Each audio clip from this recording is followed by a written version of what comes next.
dari dulu mungkin karena besar di kota kecil ya, di Bagan Siapi Api di Riau. Jadi orang tua saya berpindah-pindah juga pada saat itu. Jadi banyak melihat beberapa hal yang menggugah ya, misalnya mengapa orang misalnya gitu kan punya istri lebih dari 3 orang misalnya gitu kan, apa ya kan, ada yang kayak gitu kan di masyarakat kita. Itu menggugah saya, nanya, kok punya istri 3 orang ya, laki-lakinya kok 1 aja gitu ya. Itu pertanyaan pertama. Kemudian yang kedua, melihat bagaimana perempuan tuh jadi ini ya, orang nomor 2 di keluarga.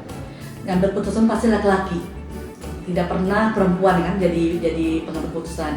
Baik bahkan di kartu keluarga kan, saya nanya sama orang tua saya, papa saya, kenapa papa yang ini bisa nggak mama jadi kepala keluarga? Nah itu jadi pertanyaan juga buat saya. Jadi oh ternyata ada yang sesuatu sehingga yang belum beres nih gitu kan. Terus saya ngambil fakultas hukum. Mulai dari situ ini ya, saya belajar banyak tentang gender, tentang HAM. Itu dari mulai sekolah. Memang kita perlu mendidik diri kita sendiri juga kan, untuk mengetahui mengapa apa yang terjadi di masyarakat, mengapa itu terjadi, kemudian bagaimana kita bisa melakukan sesuatu untuk itu. Sebenarnya saya melakukan advokasi itu learning by doing ya. Jadi dari mulai kuliah pun saya sudah banyak melakukan advokasi terutama untuk kelompok-kelompok marginal, atau kita asumsi ini ya, buat masyarakat yang belum tahu, marginal itu yang terpinggirkan karena dia tidak punya akses ke kesehatan, ke pendidikan gitu ya. Terus mulai dari situ saya ikut beberapa lembaga ya untuk kuliah, ikut Amnesty International Australia waktu saya kuliah Australia.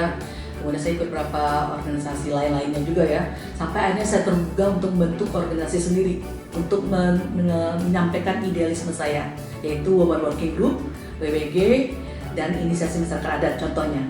Kita punya namanya planning, strategi, dan tujuan, goals namanya. Nah dari situ saya mulai memprioritaskan untuk sekarang ini, pada saat ini saya lebih prioritas pada kasus-kasus misalnya kejahatan terhadap lingkungan. Karena saya lihat banyak sekali kita nih teman-teman kita ya, terutama di desa-desa, pedesaan itu mengalami misalnya sungainya kotor, terpolusi, kemudian tidak punya tanah lagi. Nah, terusir dari tanah kelahiran sendiri, itu menjadi concern saya sekarang ini. Ada isu lainnya, karena saya belajar HAM ya, human right. Human right itu saling terhubung satu sama lain. Jadi kalau misalnya orang nggak punya pendidikan, dia tidak bisa mencari pekerjaan kan. Dia tidak punya pendidikan, dia tidak bisa mendapatkan pekerjaan untuk makannya sehari-hari. Nah itu orang bilang, kenapa sih Nukila kerjanya bermacam-macam? Ya karena human right itu interlinkage, dia berhubung dengan satu dengan lainnya ya. Kemudian saya sekarang ini lagi concern juga dengan isu-isu kejahatan terhadap kemanusiaan, yaitu terhadap disebut dengan ini ya, kejahatan tindak pidana perdagangan orang. Terutama saya concern dengan perempuannya. Kenapa perempuan lagi? Karena perempuan itu selalu akan menjadi korban dalam mata rantai kejahatan tersebut. Dia akan menjadi apa? Karena ini ya, patriarchal society, diskriminasi yang dialaminya dalam perjalanan dia diperdagangkan itu. Kemudian juga dia mengalami misalnya misoginis ya, orang-orang pembenci perempuan itu banyak sekali, termasuk perempuan juga banyak membenci perempuan lainnya gitu. Saya mengalami banyak sekali ini ya, diskriminasi saya sebagai aktivis perempuan. Padahal aktivis ini ya, semua orang bisa melakukan apapun kan sebenarnya gitu. Saya banyak mengalami misalnya stalking ya, dibuntutin orang dalam melakukan misalnya kerja-kerja di lapangan. Terus ditanyain, sendiri aja nih gitu melakukan ini, kok nggak ada pasangannya? Dikorek-korek gitu seperti itu kan, itu namanya diskriminatif ya.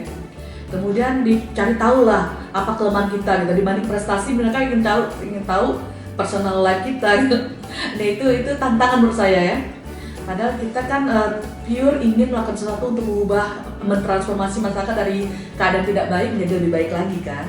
Kemudian juga tadi ya, misalnya ancaman-ancaman, intimidasi, misalnya profiling. Kalau profiling ini mengerikan juga ya, karena dia membuat kita seolah-olah tidak ini ya, mencari-cari tahu yang sebenarnya bukan profil kita sebenarnya gitu kan.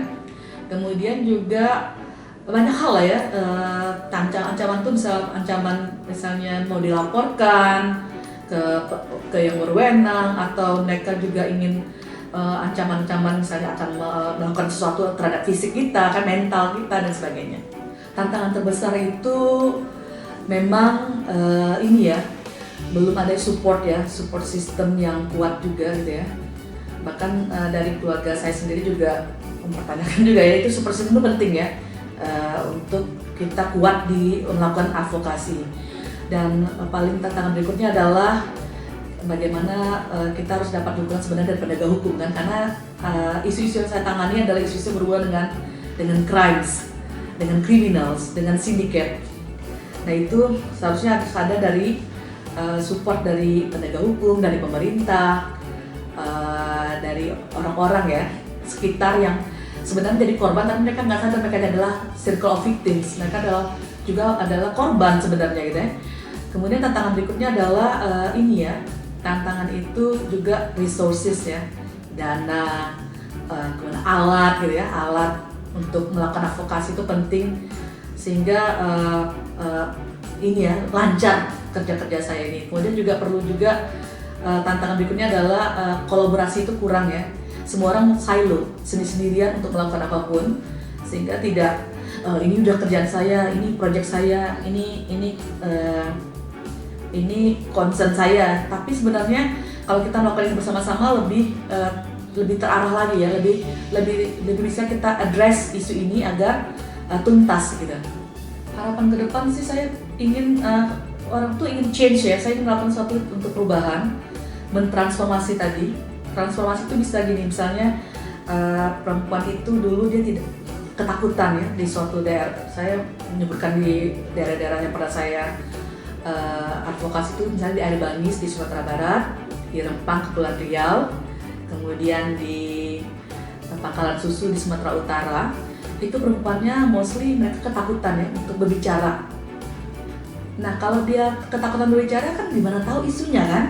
Gimana tahu intervensi program yang bisa kita lakukan ke depan ya. Nah itu penting menurut saya, yang paling penting freedom of expression itu paling penting, speak up ya, voice up gitu ya. Jadi itu paling penting, saya ingin merubah itu agar perempuan tuh berani berbicara, kemudian setelah itu berani untuk melakukan sesuatu, karena mereka sendiri yang tahu kan apa yang bisa dilakukan untuk masyarakatnya, bukan saya gitu ya.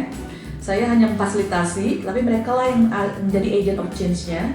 Kemudian mereka juga lah yang tahu apa program terbaik buat mereka. Misalnya, mereka ingin ada UMKM misalnya di wilayah mereka. Mereka ingin memperkuat ekonomi mereka secara mandiri misalnya gitu kan. Atau mereka ingin anak-anak mereka terdidik gitu ya, bersekolah. Dan mereka juga ingin ke depan mereka punya masa depan lebih baik. Nah itu transformasi yang penting menurut saya. Semua itu paling penting ya. Itu bisa kita tahu penegakan hukum kita lemah, tapi kita ingin perkuat resiliensi masyarakat, karena itulah harapan saya ya, dalam advokasi saya ingin change dan transformasi di masyarakat marginal, masyarakat adat, kelompok-kelompok rentan dan sebagainya.